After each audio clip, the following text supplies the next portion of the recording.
ദിവ്യകാരുണ്യ മരിയ ഭവനിൽ വന്ന് രോഗശാന്തികളും ബന്ധനങ്ങളിൽ നിന്നുള്ള വിടുതലും അതുപോലെ തന്നെ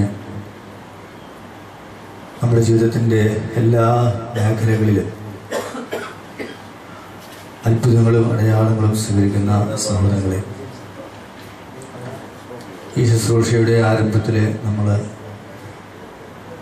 ധൂപാർപ്പണം നടത്തുകയുണ്ടായി, വിശുദ്ധ ജലം തെളിക്കുകയുണ്ടായി. ആരാധനയ്ക്ക് നമ്മൾ കൈയുയർത്തി ഉറക്കെ സ്തുതിച്ചുകൊണ്ട് പ്രാർത്ഥിക്കുന്നുണ്ട്. ആരംഭത്തിൽ നമുക്ക് കുരിശിൻ്റെ വഴി ഉണ്ടായിരുന്നു, പക്ഷെ കുറച്ച് പേരെ ആരംഭത്തിൽ ഉണ്ടായിരുന്നുള്ളൂ. ഇനി നമുക്ക് പരിശുദ്ധ കുർബാനയുണ്ട്. സമയത്തിനനുസരിച്ച് നമ്മൾ വിശുദ്ധ തൈലം കൊണ്ട് അഭിഷേകം ചെയ്യും. ഇതിലൂടെ എല്ലാം ദൈവം നമുക്ക് ഓരോ രീതിയിലെ അനുഗ്രഹങ്ങളും കൃപകളും നൽകിക്കൊണ്ടിരിക്കുക. ഈ ഓരോ ശുശ്രൂഷയിലും ചേർന്ന് പോകേണ്ട ശുശ്രൂഷ കൂടിയാണ് നമ്മുടെ വചന പ്രഘോഷണം. ഇപ്പോൾ ഏകദേശം 3/4 മണിക്കൂർ സമയമെടുത്തു. ഈ വചന പ്രഘോഷണത്തിലൂടെയും ദൈവം നമ്മൾക്ക് രോഗശാന്തി നൽകുന്നുണ്ട്. ഞാൻ നിങ്ങളോട് പറഞ്ഞ വചനം മൂലം നിങ്ങൾ വിശുദ്ധീകരിക്കപ്പെട്ടിരിക്കുന്നു എന്ന് കർത്താവ് തന്നെ വളരെ വ്യക്തമായിട്ട് പറയുന്നുണ്ട്. അപ്പോൾ വചന പ്രഘോഷണത്തിലൂടെയും നമ്മൾക്ക് സൗഖ്യവും ബന്ധനങ്ങളിൽ നിന്നുള്ള മോചനവും അതുപോലെ നമ്മൾ ദൈവത്തോട് പ്രാർത്ഥിക്കുന്ന കാര്യങ്ങളും പല കാര്യങ്ങൾ ഒത്തിരി കാര്യം ദൈവം നമുക്ക് നൽകുന്നുണ്ട്. വിശുദ്ധ ഗ്രന്ഥത്തിൻ്റെ പേജുകളിലൂടെ നമ്മൾ കടന്നു പോകുമ്പോൾ ദൈവം വ്യക്തികളിലൂടെ ഇസ്രായേൽ ജനത്തെ നയിക്കുന്നതായിട്ട് കാണാൻ സാധിക്കും. അബ്രാഹത്തെ തിരഞ്ഞെടുത്തു, ഇസ്ഹാക്കിനെ തിരഞ്ഞെടുത്തു, യാക്കോബിനെ തിരഞ്ഞെടുത്തു. ഇസ്രായേൽ ജനത്തിന് കഠിനമായ പരിശീലനം നൽകപ്പെട്ടു. അവരടിമത്തത്തിലായി. അവരെ പിന്നെ മോസസിലൂടെ മോചിപ്പിച്ചു. മോസസിലൂടെയാണ് അവരെ നയിച്ചത്. തുടർന്ന് ജോഷുവ നയിക്കുന്നു, ന്യായാധിപന്മാർ നയിക്കുന്നു. തുടർന്നുള്ള കാലഘട്ടങ്ങളിൽ ദൈവം ഇസ്രായേൽ ജനത്തെ നയിച്ചത് പ്രവാചകന്മാരിലൂടെ നയിച്ചപ്പോൾ തീർച്ചയായും ഇസ്രായേൽ ജനത്തിന് മറ്റു ജനങ്ങളുമായിട്ട് താരതമ്യപ്പെടുത്തിക്കൊണ്ട് ഇസ്രായേൽ ജനവും കരഞ്ഞു, ദൈവത്തോട് പരാതി പിറുപിറുത്തു. എന്തായിരുന്നു ഇസ്രായേൽ ജനത്തിന്റെ പിറുപിറുപ്പ്, അല്ലെങ്കിൽ പരാതി, അല്ലെങ്കിൽ അപേക്ഷ? സാമുവേൽ പ്രവാചകന്റെ കാലത്ത് ജനം പ്രവാചകനോട് പറഞ്ഞു, ഞങ്ങൾക്കും മറ്റ് ജനതകളെ പോലെ ആര് വേണം? രാജാവ് വേണം. ദൈവപ്രവാചകനിലൂടെ വെളിപ്പെടുത്തി.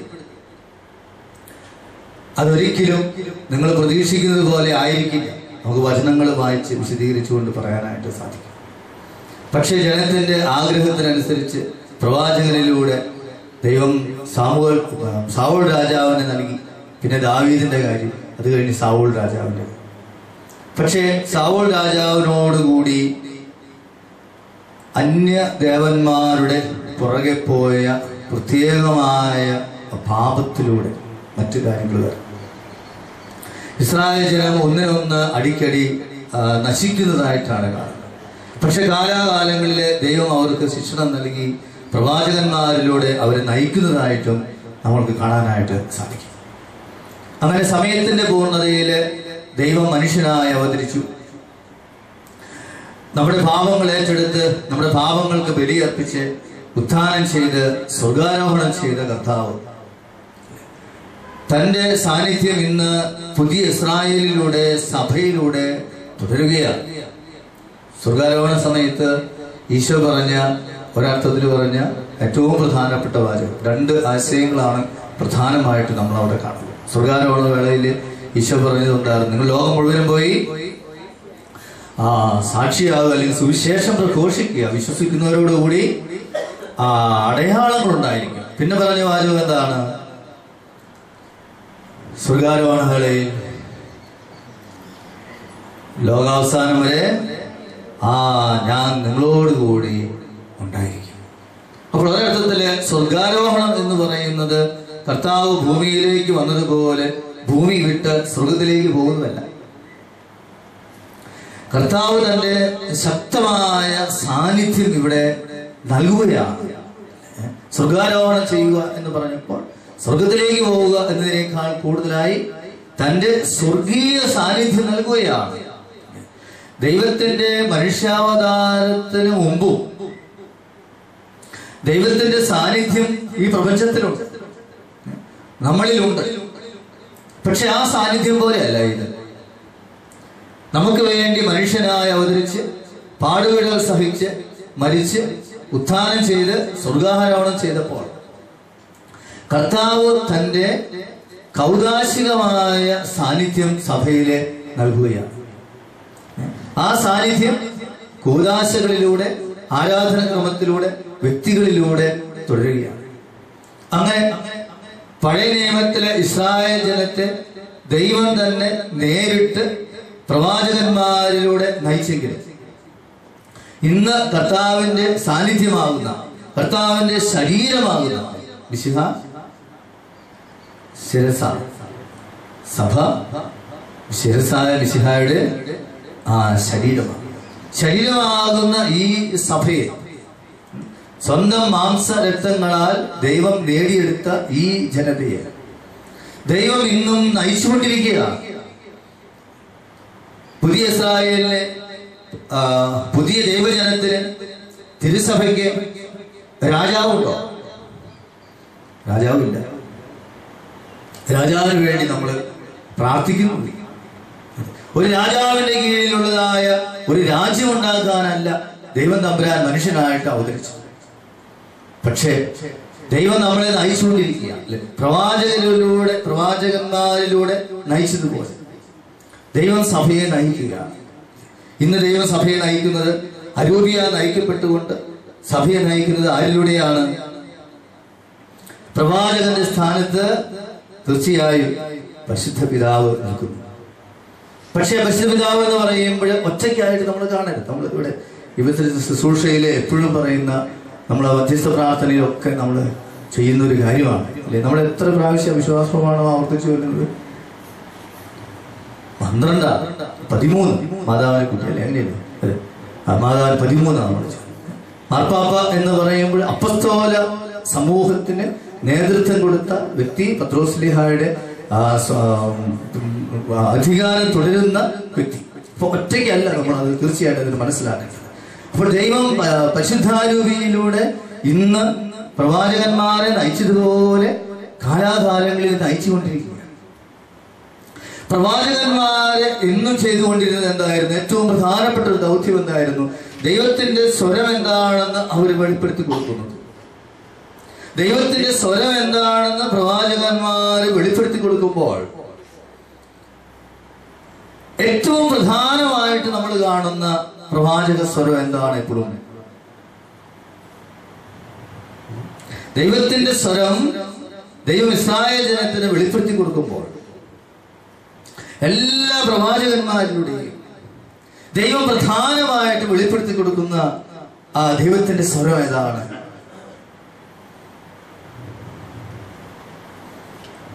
കുട്ടികളാണെങ്കിൽ ക്ലൂ തരാവോ എന്ന് ചിലപ്പോൾ ചോദിക്കും. ക്ലൂ തരികയാണെങ്കിൽ, നിങ്ങൾക്ക് ഇഷ്ടപ്പെട്ട ക്ലൂ തരികയാണെങ്കിൽ, നാഥാൻ രാജാവ് ദാവീദിനോട് എന്താ വെളിപ്പെടുത്തി കൊടുത്തത്? പെട്ടെന്ന് ഓർക്കും. ഉദാഹരണം പറഞ്ഞാൽ പെട്ടെന്ന് ഓർക്കും എല്ലാവരും. രാജാവ് ചെയ്ത തെറ്റിനെ കുറിച്ചാണ് പറഞ്ഞു കൊടുത്തത്. ഒരു കഥ പറഞ്ഞു. ഞാൻ കഥ പറയേണ്ട കാര്യം കൂടിയില്ല, നമുക്കറിയാം കഥ. കാരണം ദാവീദ് രാജാവിന് ആ വലിയ തെറ്റുകൾ ചെയ്തപ്പോഴും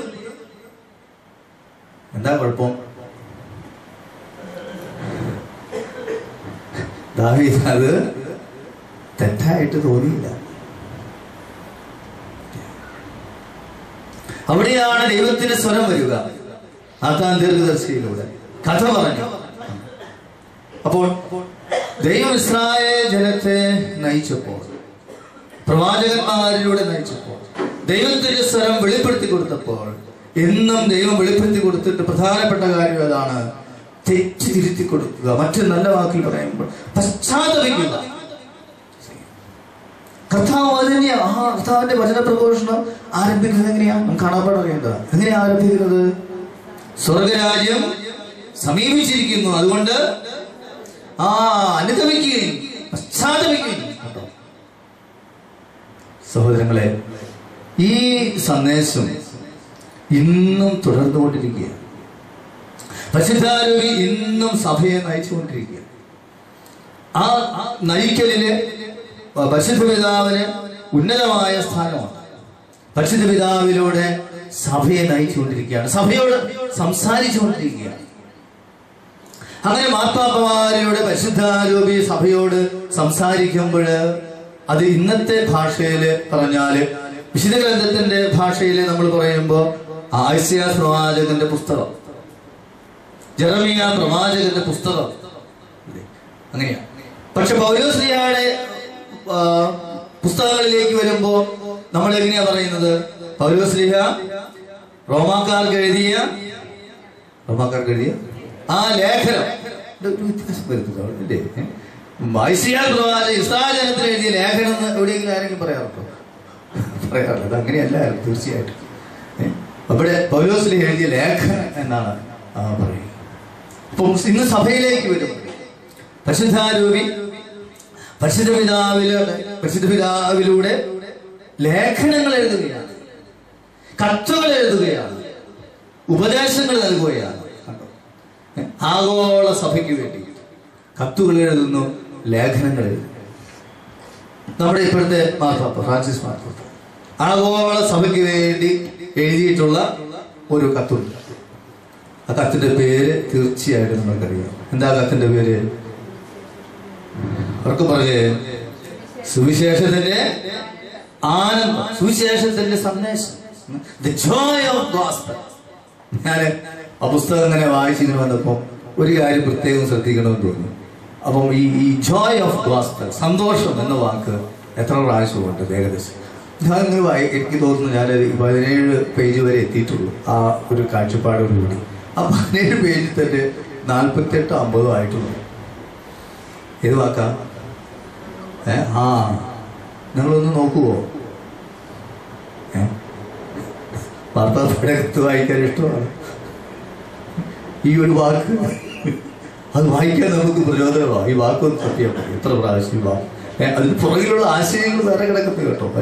ഓരോ പ്രാവശ്യം സന്തോഷം എന്ന വാക്ക് ആവർത്തിച്ച് പറയുമ്പോൾ അതിലെ ഓരോ വചനവും ഓരോ വാക്യവും നമുക്ക് വിശദീകരിച്ച് കാണേണ്ടതുണ്ട്, മനസ്സിലാക്കേണ്ടതുണ്ട്. പക്ഷെ ആ പുസ്തകം, ആ കത്ത് ഒന്ന് വേഗതയിലേക്ക് ഒന്ന് വായിക്കാനായിട്ട് 75 പുസ്തകം വേഗതയിലേക്ക് ഒന്ന് വായിച്ചു പോകാനായിട്ട് നമുക്കൊരു ചരട്, ഒരു പ്രചോദനം. എന്താ? ആ വാക്ക് നോക്കിയാൽ മതി. അപ്പൊ അതിൽ ഞാനും പറഞ്ഞു, ആദ്യത്തെ 17 പേജ് മറ്റോ ആയിട്ടുള്ളൂ. ഈ ഒരു പെട്ടെന്ന് ഇങ്ങനെ വായിച്ചു വന്നപ്പം ഏകദേശം 50 പ്രാവശ്യത്തോളം ഈ ജോയ് എന്ന വാക്ക് തന്നെ അവിടെ വരുന്നുണ്ട്. അപ്പം മാർപ്പാപ്പയിലൂടെ പരിശുദ്ധാരൂപി നമുക്ക് തന്നിട്ടുള്ള കത്താണ് സുവിശേഷത്തിന്റെ ആ സന്ദേശം എന്നുള്ളത്. ഈ കത്തുകളും ലേഖനങ്ങളും ഉപദേശങ്ങളും കൂടാതെ കുറച്ചും കൂടി ഗൗരവമായിട്ട് പരിശുദ്ധാരൂപി ആഗോള സഭയെ പഠിപ്പിക്കുന്നു. പരിശുദ്ധ പിതാവിലൂടെ ആധികാരികമായി പരിശുദ്ധാരൂപി സഭയെ മാനസാന്തരത്തിലേക്ക് വിളിച്ചുകൊണ്ട് പശ്ചാത്തപിക്കുവാൻ എന്ന് പറഞ്ഞുകൊണ്ട് ആധികാരികമായി പഠിപ്പിക്കുന്നു. അങ്ങനെ പഠിപ്പിക്കുന്ന ഒരു പുസ്തകം വേറെയുണ്ട്. ആ പുസ്തകത്തിന് പൊതുവെ പറയുന്ന ഒരു പേരുമുണ്ട്. ആർക്കെങ്കിലും അറിയാവോ? അങ്ങനെ പറയുന്ന പുസ്തകത്തിനാണ് ചാക്രിക ലേഖനം എന്ന് പറയുക. അപ്പോൾ ചാക്രിക ലേഖനവും ഉപദേശവും തമ്മില്, ലേഖനവും തമ്മില് വ്യത്യാസമുണ്ട്. പലപ്പോഴും അത് മനസ്സിലാക്കാതെ പോകുന്നതായിട്ട് കാണാൻ സാധിക്കും. ഇപ്പോഴത്തെ മാർപ്പാപ്പയുടെ അപ്പസ്തോലികമായ ഉപദേശമാണ് അല്ലെങ്കിൽ കത്താണ് ഏതാ സുവിശേഷത്തിന്റെ സന്ദേശം. പക്ഷെ അതിനു മുമ്പ് ഉത്തരവാദിത്വം ഏറ്റെടുത്തു കഴിഞ്ഞപ്പോൾ ആദ്യം തന്നെ ചാക്രി ലേഖനം ഇറക്കി. ആ ചാക്രി ലേഖനത്തിന്റെ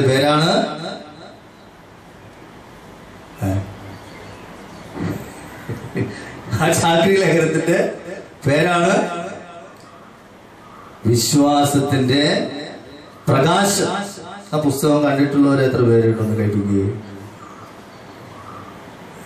പുസ്തകം കണ്ടവർ എത്ര പേരുണ്ട്? സാരമില്ല, ഇതാ പുസ്തകം. ഇവിടെ നമ്മള് വിഷയത്തിലേക്ക് കടക്കുന്നതിന് മുമ്പ് എത്രമാത്രം മുമ്പോട്ട് പോകാൻ പറ്റും അത് സാരമില്ല, അത് ഉൾക്കൊള്ളാവുന്നിടത്തോടെ ഉൾക്കൊള്ളാം.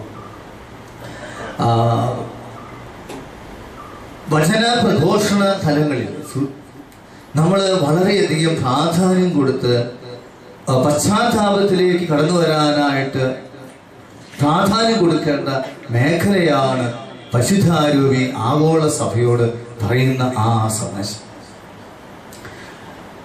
അപ്പൊ അതിന്റെ ഉള്ളടക്കത്തിലേക്ക് നമ്മൾ സാധിക്കുന്നിടത്തോളം ഒന്ന് ചുരുക്കമായിട്ട് കടന്നു വരാനായിട്ട് നമ്മൾ ശ്രമിക്കുക.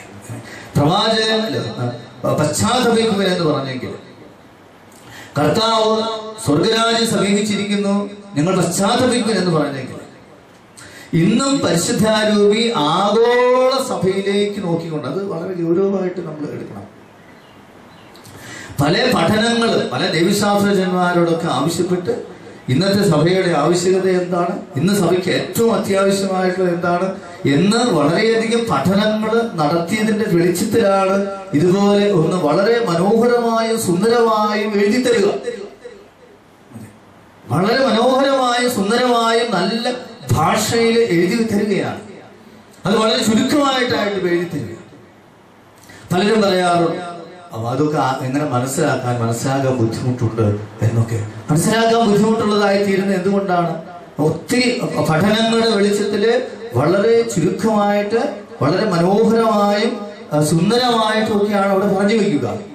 മനോഹരമായും സുന്ദരമായിട്ട് പറഞ്ഞു വെക്കുക എന്നുള്ളതിന്റെ നല്ല ഒരു ചെറിയ ഉദാഹരണം മുമ്പ് കേട്ടിട്ടുള്ളവർക്ക് പെട്ടെന്ന് മനസ്സിലാക്കാൻ പറ്റും. ഞാനത് തന്നെ പറയാം. ഒരു വികാരിച്ചൻ വെഞ്ചിരിപ്പിനായിട്ട് അല്ലെങ്കിൽ വീട്ടിൽ ചെന്നപ്പോൾ പ്രാർത്ഥിക്കാനായിട്ട് ബൈബിള് ചോദിച്ചു. ബൈബിൾ എടുത്തു കൊടുത്തു. മറിച്ചു നോക്കിയപ്പോഴോ കാര്യമായിട്ട് ഉള്ളിലൊന്നുമില്ല, ചെതല് തിന്നിരിക്കുക. അപ്പൊ ചെതല് തിന്ന ബൈബിള് കണ്ടപ്പോ വികാരിച്ചന് രണ്ട് രീതിയിൽ അതിന് പ്രതികരിക്കാൻ പറ്റും. ഒന്ന്, എന്തൊരു കുടുംബമാണ്, ബൈബിള് ശ്രദ്ധിക്കുക പോലും ചെയ്യല്ല, ബൈബിള് വായിക്കുക എന്നൊക്കെ പറഞ്ഞ് അന്ന് ശകാരിക്കും. പക്ഷെ ഒരു വികാരിച്ചും പറഞ്ഞത് എന്താണെന്ന് വെച്ചാല്, ആരെങ്കിലും പറയാമോ? ഓർക്കുന്നുണ്ടോ? എന്താ വികാരിച്ചും പറഞ്ഞത്? ചെതല് ബൈബിള് വായിക്കുന്നത് പോലെ നമ്മളും ബൈബിള് വായിക്കണം. എന്ത് മനോഹരമാണ്, എന്ത് സുന്ദരമാ, കണ്ടോ? വളരെ മനോഹരമായിട്ട് പറഞ്ഞു. ചെതല് ബൈബിൾ വായിക്കുന്നത് പോലെ നമ്മളും ബൈബിള് വായിക്കണം. സഹോദരങ്ങളെ, പരിശുദ്ധ പിതാവിന്റെ കത്തുകള്, ചാക്രിക ലേഖനങ്ങള് എന്നൊക്കെ പറയുമ്പോൾ വളരെ മനോഹരമായ ഭാഷയായിരിക്കും, സുന്ദരമായ ഭാഷയായിരിക്കും. ആ ഭാഷയ്ക്ക് അപ്പുറം കിടക്കണം. അവിടെയാണ് പശ്ചാത്തപിക്കാനായിട്ട് സാധിക്കുക, അല്ലേ? വികാരിച്ചും പറഞ്ഞു ചെതല് ബൈബിൾ തിന്നുന്നത് പോലെ നിങ്ങൾ ബൈബിൾ വായിക്കണോ എന്ന് പറഞ്ഞപ്പോ വീട്ടിലെ കൊച്ചു പറഞ്ഞു, ചെതല് തിന്നുന്നത് പോലെ ബൈബിൾ തിന്നാതെ അവർക്ക് പറ്റുമോ ചോദിച്ചാല് എന്ത് പറ്റും? അത് മനോഹരമായ ശൈലിയാണ്. ആ ശൈലിയുടെ ആന്തരിക അർത്ഥത്തിലേക്കാണ് നമ്മൾ പോകേണ്ടത്. അപ്പോൾ വിശ്വാസത്തിന്റെ പ്രകാശം എന്ന ആ ഔദ്യോഗികമായ കത്തിലൂടെ എന്താ ഒറ്റ വാക്കില് പറഞ്ഞാല്, സഭ പശ്ചാത്തപിക്കണം, മാനസാന്തരപ്പെടണം. ഏത് കാര്യത്തെ കുറിച്ചാ? സഭയ്ക്ക് ആ വിശ്വാസം നഷ്ടപ്പെട്ടു, വിശ്വാസം കുറഞ്ഞുപോയി. അതാണ് അവിടെ പറയുന്നത്. ആരംഭത്തില് സഭയുടെ വിശ്വാസം നഷ്ടപ്പെട്ടു, സഭയുടെ വിശ്വാസം കുറഞ്ഞുപോയി, അതുകൊണ്ട് വിശ്വാസത്തിലേക്ക് വരുവിൻ. അങ്ങനെ പറയില്ല, അങ്ങനെ എഴുതുകയില്ല. അത് വ്യക്തമാകാനായിട്ട് നമ്മൾ അല്പം കൂടി ഒന്ന് പുറകോട്ട് പോയാൽ വിശ്വാസത്തിന്റെ പ്രകാശം എന്ന ആ ഔദ്യോഗികമായ പരിശുദ്ധാരൂപിയുടെ ആഗോള സഭയ്ക്ക് വേണ്ടിയുള്ള പഠനം വന്നത് ഏത് സന്ദർഭത്തിലായിരുന്നു? അത് തീർച്ചയായിട്ടും നിങ്ങൾ ഓർത്തിരിക്കണം. ഏത് സന്ദർഭത്തിലായിരുന്നു? ഏത് സാഹചര്യത്തിലായിരുന്നു? വിശ്വാസ വർഷത്തിലാണ്. വിശ്വാസ വർഷം പ്രഖ്യാപിച്ചത് ബെനഡിക്ട് 16 മാർപ്പാപ്പയാണ്. ബെനഡിക്ട് 16 മാർപ്പാപ്പ വിശ്വാസ വർഷം പ്രഖ്യാപിച്ചപ്പോൾ എന്തിനാണ് വിശ്വാസ വർഷം എന്നൊക്കെ വിശദീകരിച്ചുകൊണ്ട് വിശ്വാസ വർഷത്തിലെ ആരംഭത്തിൽ തന്നെ ഒരു അപ്പസ്തോലിക കത്ത് പ്രസിദ്ധീകരിച്ചു. അതിന്റെ പേരാണ്, അത് നമ്മളറിയാം, അതിന്റെ പേരെന്താ? വിശ്വാസത്തിന്റെ വാതിൽ, ദ ഡോർ ഓഫ് ഫെയ്ത്ത് എന്ന് പറയുമ്പോൾ നമ്മുടെ ക്രൈസ്തവ ജീവിതത്തിലെ എല്ലാ കാര്യങ്ങളും ആ വിശ്വാസത്തിന്റെ കാഴ്ചപ്പാടിലൂടെ കാണുന്നത്. ഡോർ ഓഫ് ഫെയ്ത്ത്, വിശ്വാസത്തിലൂടെ പ്രവേശിച്ചാൽ ശരിയാവും, പ്രവേശിക്കാൻ പറ്റില്ല. അതിനുശേഷം വിശ്വാസ വർഷം പ്രഖ്യാപിച്ച് വിശ്വാസ വർഷത്തിന്റെ വായിക്കാനും പഠിക്കുവാനുമായി വിശ്വാസത്തിന്റെ വാതിൽ എന്ന അപ്പസ്തോലിക കത്തും എഴുതിയിട്ട് എന്താ ബെനഡിക്ട് 16 മാർപ്പാപ്പ ചെയ്തത്? അവിടെ ആഘോഷിച്ചിട്ടുണ്ടെന്ന് പറഞ്ഞിരുന്നു. വിശ്വാസ വർഷത്തിന്റെ ആഘോഷങ്ങൾ നടക്കുമ്പോൾ, അതിലൂടെ സഭ നവീകരിക്കപ്പെടുമ്പോൾ ബെനഡിക്ട് 16 മാർപ്പാപ്പ സഭയ്ക്ക് വേണ്ടിയുള്ള ഔദ്യോഗികമായ വിശ്വാസത്തെ കുറിച്ചുള്ള പഠനം എഴുതുകയായിരുന്നു. ഔദ്യോഗികമായ പഠനം മനസ്സിലാക്കാൻ ബുദ്ധിമുട്ടുള്ളതാണ് ഒരു പക്ഷേ.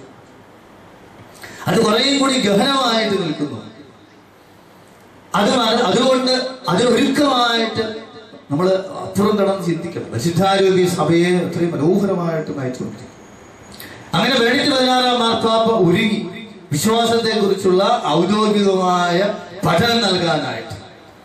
ഇപ്പോഴത്തെ മാർപ്പാപ്പ വന്നപ്പോൾ അത് തുടരുകയാണ്. അതെ, അപ്പസ്തോലിക പാരമ്പര്യം തുടരുകയാണ്. ഈ പുസ്തകത്തില് വിശ്വാസത്തിന്റെ പ്രകാശം എന്ന് പറയുന്ന പുസ്തകത്തില് അത് വ്യക്തമായിട്ട് വളരെ എളിമയോടുകൂടി ഫ്രാൻസിസ് മാർപ്പാപ്പ അംഗീകരിക്കുന്നുണ്ട്. നമ്മളത്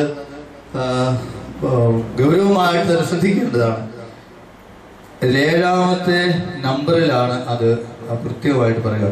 വിശ്വാസത്തെ കുറിച്ചുള്ള ഒരു ചാക്രിക ലേഖനത്തിന്റെ കരട് രൂപം അദ്ദേഹം തന്നെ ബെനഡിക്ട് 16 മാർപ്പാപ്പ ഏകദേശം പൂർത്തിയാക്കിയിരുന്നു. അതിന് എനിക്ക് അദ്ദേഹത്തോട് അഗാധമായ നന്ദിയുണ്ട്.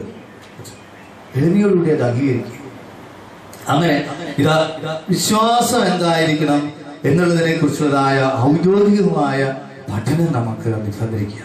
അപ്പൊ അതിലേക്ക് വരുന്നതിന് മുമ്പ് വിശ്വാസത്തിന്റെ വാതിൽ എന്ന അപ്പസ്തോലിക കത്തിലൂടെ വിശ്വാസ വർഷത്തില് സഭ ചെയ്യേണ്ടത് എന്താണ്? ആ വിശ്വാസത്തെ വീണ്ടും കണ്ടെത്തുക എന്നാണ് പറയുക. വിശ്വാസ വർഷത്തെ വീണ്ടും കണ്ടെത്തുക. കാരണം വിശ്വാസം നഷ്ടപ്പെട്ടു. ഞാനിത് പറയുമ്പോൾ നമ്മുടെ ഭാഷയില് ഞാൻ ഇതിന് അല്പം ഒന്ന് ലളിതമാക്കിക്കോട്ടെ.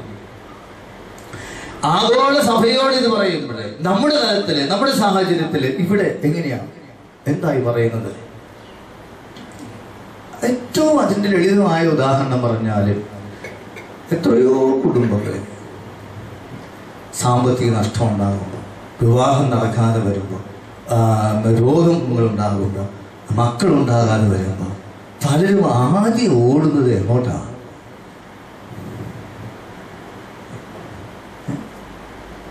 ഒരിക്കലും ഒരാൾ എൻ്റെ കയ്യിൽ അച്ഛാ ഒരു കുർബാന ചൊല്ലിക്കണം, എത്ര വേണ്ടെന്ന് ചോദിച്ചു. കാരണം 50 രൂപ ഉണ്ടായിരുന്ന സമയത്ത്. അപ്പൊ ഞാൻ ചോദിച്ചു, എന്താ നിയോഗം എന്താ? ഞാൻ ചുരുക്കി പറയട്ടെ. 5000 രൂപയും കൊടുത്ത്